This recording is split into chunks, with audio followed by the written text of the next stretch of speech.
Iron, a vital trace mineral, is essential for hemoglobin formation, oxygen transport, and metabolic functions. But the body cannot eliminate excess iron, making balance critical. As one of the top 6 minerals among the 18 needed for body maintenance, iron is sourced from diet and or supplements, with a recommended daily allowance of 10 to 15 milligram for adults. Good morning, YouTubers, friends and followers. I'm the Chief Visionary Officer at Adult Pharma, where we get you better and ready on demand with instant over-the-counter wellness supplements and sexual health products, and where we liberate the conversation about sex. Our slogan, our headline here is iron, vital for oxygen, growth and energy, but excess can harm. Balance is key. As you know, you've watched some of our videos. Please follow and subscribe if you do find value in this information. Our policy here at Adult Pharma, zero cost to consumer advice and information. So I hope this will help you. If you feel you are suffering from low iron levels, this is what we do. We go and do all the research, we summarize it, we create a link on the website. So down here in below in the comments, you can just hashtag anemia, ANEMIA, and we will make contact with you and send you this link.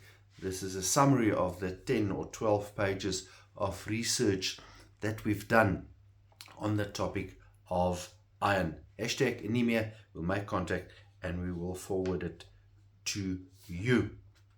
So our body has about 18 minerals it needs for effective maintenance, and one of the top 6 of those minerals are iron. 2 things that you need to understand that I need to explain to you. 1, vitamins cannot function, cannot be assimilated without the aid of minerals. So if you are taking vitamins but you're not taking minerals, you're wasting your money. That's point number 1. 2, a mineral cannot be produced by the human body.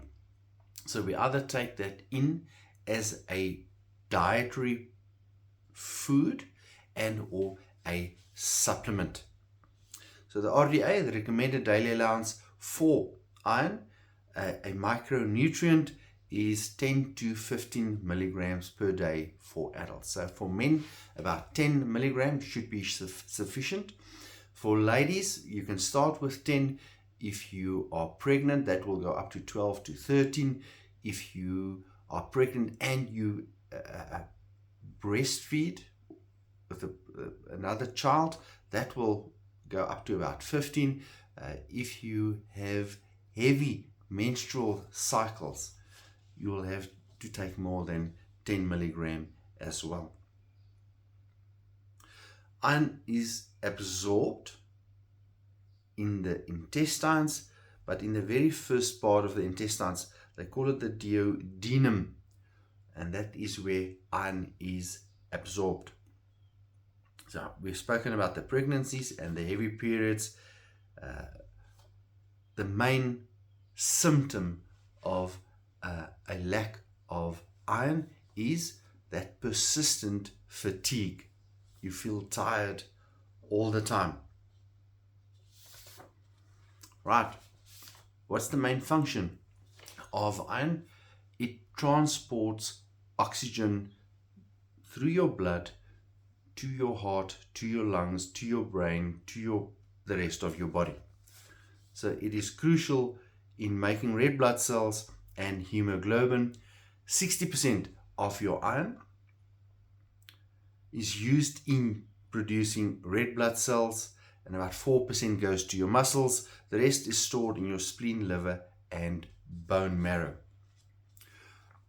Just a small tip here on this research that we've done. If you are taking arthritis medicine, that could impact negatively on your iron levels. So speak to your doctor about that. If you take an aspirin a day, remember we take half an aspirin a day to make your blood a bit thinner, that could definitely have a negative impact on your iron levels. Speak to your doctor about that. Hemo comes from the Greek word hema, which means blood, and globin refers to a protein. So hemoglobin literally means blood protein. So and we use that to transport oxygen through the body, which is, as you know, which is crucial. Just think about this. Let me tap your brain a little bit. So you know, if you cut yourself, your blood is red. It's red blood coming out there. But if you look at your veins in your arms, it looks blue. Why do you think that is? So it's all about the oxygen in your blood. So when it leaves the heart or the lungs and go to the various body parts, it's full of oxygen. When it comes back, there's no oxygen in that. It's a simple explanation. There's a bit more to that, but yeah, just for interest's sake. So we've said the symptoms, it's that persistent fatigue or anemia, that's what they call it. You are pale, paleness or pallor, hair loss, twitching. If you have an eye or something in your face that twitches all the time, that could be an indication that you have low iron levels. RLS, restless leg syndrome, could be an indication that you are suffering from low iron levels.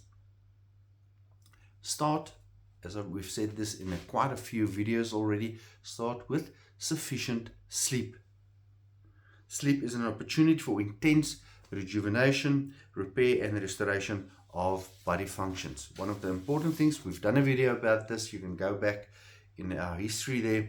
Human growth hormone is released while you are sleeping, and iron is involved in that. So the benefits of good iron levels, it aids your growth. So it's important for infants, it's important for a pregnant mother that you have sufficient iron levels. It will prevent this fatigue that we're talking about. It will bring back good skin tone, so you won't be that pale or that pallor that they're talking about this. How do you get more iron in your blood? Right, first of all, if you are eating a steak, for example, in a restaurant, order it with a glass of orange juice. Vitamin C helps with better absorption of iron. Obviously, you're going to eat meat and vegetables. There's two types of iron. There's heme and there's non-heme. So heme is animal-based, non-heme is plant-based.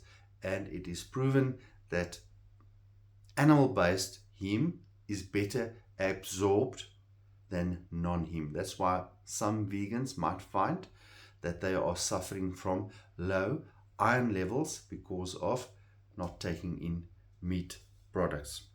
Another tip for you, avoid caffeinated tea and coffee with meals. Right, so don't drink that caffeinated coffee and tea with your meal. If you don't want red meat, oysters, clams as a seafood can definitely assist for that. Strawberries, raisins, spirulina, it's all sources of iron. What causes low iron levels? We've said now, for the ladies, for the women, a menstrual cycle can impact that. For the vegans, dietary will be an issue because you're not taking in red meat. That could impact that. Hemorrhoids will definitely decrease your iron levels. If you have an ulcer, if there's something bleeding somewhere in the system or in the stomach, that will have you lose blood, and if you lose blood, you will have a decrease in iron levels.